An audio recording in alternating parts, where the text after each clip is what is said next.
let's start with the lay of the land. I think you've been in Akron a couple years now, 2 years? Yeah, just about 2 years. Okay, is that right? So to be fair, you've only had 2 years. You haven't been here a long time. But your perception of a starting point of where we are in the city and the university, and instead of listing the problems, I want to list the opportunities.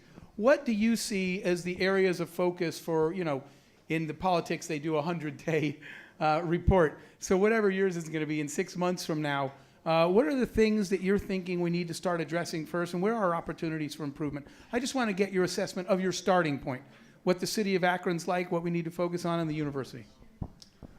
Well, it's very interesting having moved to Akron 2 years ago and having lived around the world as the community came in and embraced me as dean of the School of Law. I had the opportunity to get out and meet with a lot of people. During my first month here in the community, I participated in a one-day Leadership Akron experience where I got to go around the city and meet with a variety of individuals and really get an understanding of the rich history that we have here. But time and time again, as I moved here, everybody would ask me the question, why Akron? You've lived in Japan and you've been in Korea and you've been in the beautiful state of Wyoming and you've lived in Florida. Why in the world Akron? And one challenge that I think is an opportunity is helping people discover or maybe remember the great things that we have here in Akron. One of my policies always has been with my students that they have my cell phone number, that they're able to text me, they're able to call me, they're able to email me. And people have looked at me and said, you're absolutely crazy. But you know what? I would rather be available to my students so that they know that they've got somebody who's always got their back and to support them. And so I think part of the trust is getting the trust of the students. When I came in, the law school was struggling. Enrollments were down significantly, over 20%. We were having retention issues. The legal education market was incredibly challenged. In fact, applications around the country are down by 50%. And I sat down with my faculty, and I'll do this, with the faculty across campus, and I'll listen. I have ideas about maybe what we can do and some ways that we can enhance, not necessarily change, but we can enhance things. And bringing that to the faculty and having the faculty say, hey, look, we understand the position that we're in. We're going to need to step up. We may need to make some sacrifices, but let's all do this together.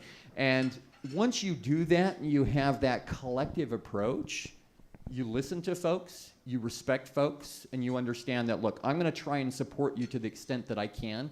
It may not be within the first month or two, or even the first 6 months or a year, just because of the financial resources that might not be there. But hey, long term, we're in this together. Just go out and do it. Now, one of the things that I'm going to do as president is I'm all about communicating, and I'm going, and moving forward. And so I'll communicate. And so one of my upcoming communications will have some ideas about how people can help. But there are so many things that are there. Being here tonight, it helps. Internships. If you own a business, it could be a small business, it could be a big business. Think about taking one of our students as an intern. I'd like you to tell us what keeps you up at night. The answer cannot be Japanese food. And then we'd like you to tell us what you're most excited about in that order. Oh, so what keeps me up at night? It's probably the 500 emails that I have to answer every day. Actually, let me rephrase that I have the privilege of answering every day. I'm actually a very sound sleeper. I maximize the sleep that I get, but there's so much to do. There's so much opportunity. There's so much to accomplish here. Don't ever discount Akron. Don't ever discount yourself. Each one of you has such value to add.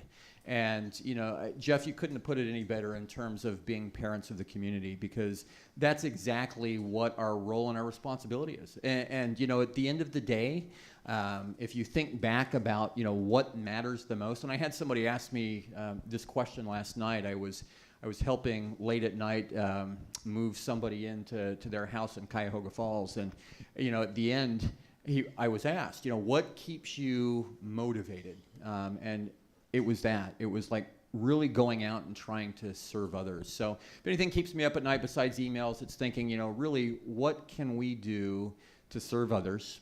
how can we solve the problems? How can we kind of generate the trust and collectively come together? So, I mean, that's really what it was. Second part of the question? What are you most excited about moving into this new role? What am I most excited about? Really, it's being able to go out and shout from the rooftops about how great Akron is and how great the University of Akron is.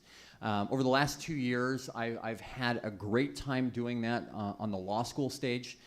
It's been phenomenal to see what's happened. You know, the University of Akron School of Law, our enrollment was up by 30% last year.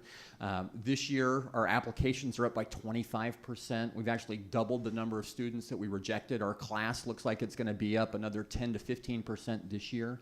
And I'm looking forward to doing that on a broader scale. One of the things that I'm planning on doing is getting around and meeting personally every single principal in the area, meeting with guidance counselors. I've talked to our admissions team about getting me in and having me talk to high schoolers. There's nothing more that I love to do than to mentor and guide and to talk about the things that I didn't know when I was a high schooler, that I still don't even know today, and to try and discover those things that are out there. And so I'm so excited to get out and champion the University of Akron in this championship year with the Cavs, maybe even the Indians. And with the coaching change, who knows? Maybe we'll see another champion here at the University of Akron here within the next couple of years. Thank you.